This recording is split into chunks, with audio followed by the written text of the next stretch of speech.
So there was an iPhone that Apple made a couple of months ago, actually not even quite a year ago, that has to be one of the randomest devices Apple has ever made. I'm still not 100% too sure what they were trying to do here, but the one thing I will tell you is Apple's not going to stop. They're going to continue to make this type of device for many, many years from now, at least for another 2 generations, and I'm here for it. I can't wait. It is the iPhone 14 Plus, or the Plus lineup in general. So for those of you who don't know, the Plus lineup didn't even start off with the iPhone 14. It actually started off with the iPhone 6 back in 2014. So funny enough, the numbers are kind of the same, but essentially the Plus lineup was supposed to be the main flagship lineup in a way, but that ended up changing over to the Max and the Pro Max, which I think fits a little bit better. I think it makes a little bit more sense. But with a phone and with a device with the iPhone 14 Plus, this specific phone, I think in so many different ways, is good, but it's very, very random. And that's why I still think these numbers of these phones in terms of sales numbers still aren't doing that well. Nobody's really trying to buy it or wanting to buy it. And we're stuck in this other weird phase where it's like, well, like, why would you even want to buy this type of device if you can just go ahead and buy something like an iPhone 14 Pro or 14 Pro Max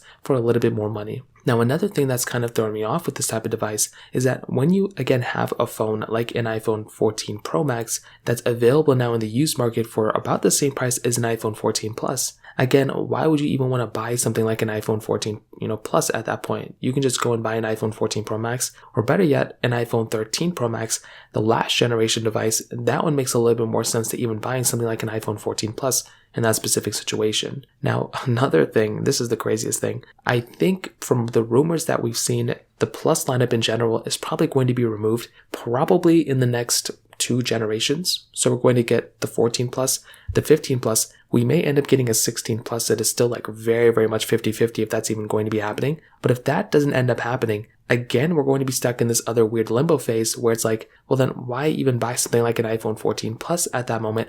Why not actually buy something like an iPhone, 15 Plus, like iPhone 15 Pro Max if the 15 Plus is already out? There's so many situations like that. It's always kind of weirded me out why Apple's decided to go down this road of these like weird type of decisions. But I do think ultimately the 14 Plus is not a bad iPhone. It's not a bad phone in general. It's actually quite a good phone. It's just overpriced, and I just don't really think it's worth buying from that perspective because it just isn't really that amazing of a device for the price tag, from my perspective. So from that, situation alone, that kind of covers it up from my side. If you have any other thoughts or questions, let me know in the comment section below. Hit the like button, that would mean so much, but definitely hit that subscribe button. More importantly than everything else, I love every single one of you guys. Hopefully I'll catch you guys in the next video. Peace out till then.